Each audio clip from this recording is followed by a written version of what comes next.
What is happening, everybody? This is Cody, aka DFS Prodigy, coming to break down the upcoming Yahoo and DraftKings NFL Monday Night slate. Before we get hit like before we definitely subscribe to the channel. It's been a ton of y'all know I'm ramping up the NFL content. I want to get this Monday Night video out here for y'all, so I'll have some more weekly NFL breakdowns. But we're starting off at Monday Night Football with Cleveland at Pittsburgh.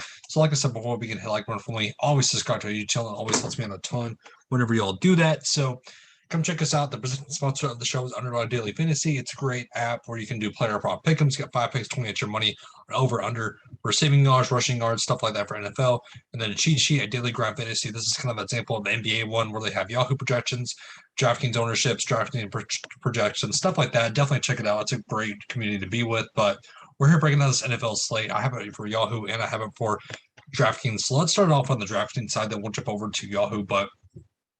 So Nick Chubb on top. We know that he didn't do quite well versus the Steelers last game. So at the $17,000 price tag, that's for a captain, and then in the flex for 11.6, that's kind of hard to get to. When I'm much rather go to Najee Harris at 10.8, who I know can get it done on the ground against this Browns defense, where he looked amazing last game against this Browns defense. So I'm kind of leaning towards more sub Najee Harris, but then Deontay Johnson, Chase Claypool for the two receivers on the Steelers. I don't mind getting to either one.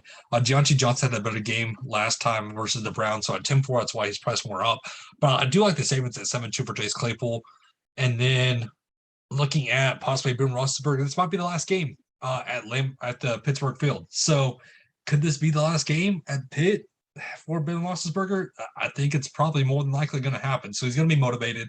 We know he's going to want to go out there and play the best game he can possibly play. So at 9-4, he's the quarterback much rather get to, but over Baker Mayfield, who looked terrible against the Browns or against the Steelers. So much rather go to Ben Roethlisberger. And then Jarvis Landry, 8-4. He was kind of the low man on this Browns team when they played Pittsburgh. So at 8-4, I'd much rather just go down to Chase Claypool at 7-2.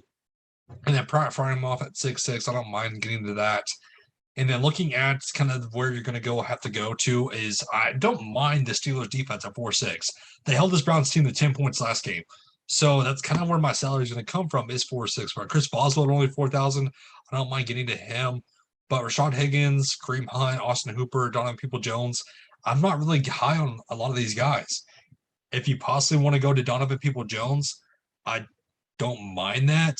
But again, it's kind of hard to get to. But if you want to go in the wheelhouse of the tight ends on the Browns between Njoku, Harrison Bryant, and Austin Hooper, I'm much rather go to Harrison Bryant, who I know has gotten more targets for Baker Mayfield. So I'm kind of leaning towards a build where I want to get Najee Harris for sure. If you want to roster him at the captain, I definitely understand that. If you want to get to Big Ben and you want to get to possibly Chase Claypool and then have it run back with possibly a Harrison Bryant, that's kind of where I'm leaning to as my core for this upcoming slate. So I don't mind getting to Najee Harris, like I said, Big Ben, and then you have a run back with Harrison Bryant, the tight end spot. That still leaves you with 7-1 that you can play with. But on the Yahoo side, this is kind of a different animal. We know how it goes over here. Nick Chubb at $33 is definitely a hefty price to pay for that. I don't really want to get to Nick Chubb. I'm much to go to Najee Harris, like I said, at my superstar. I love Najee Harris. He's too cheap at $25 here. All right, only $23. I love that for him. And like I said, Big Ben, if you were to have to fit in, I want to get to a quarterback at 25. So it still leaves me with a lot of salary to go with. Like I said, if you want to look at Pat Frymoff at $17, that's too cheap. Chase Claypool at $17 is too cheap. Jarvis Landry at 15 as the low man for this team at 15. I like that. Like I said, Harrison Bryant at the bare minimum. That gives you $26 to play around with. That gives you plenty of salary to fit in whoever you want, basically.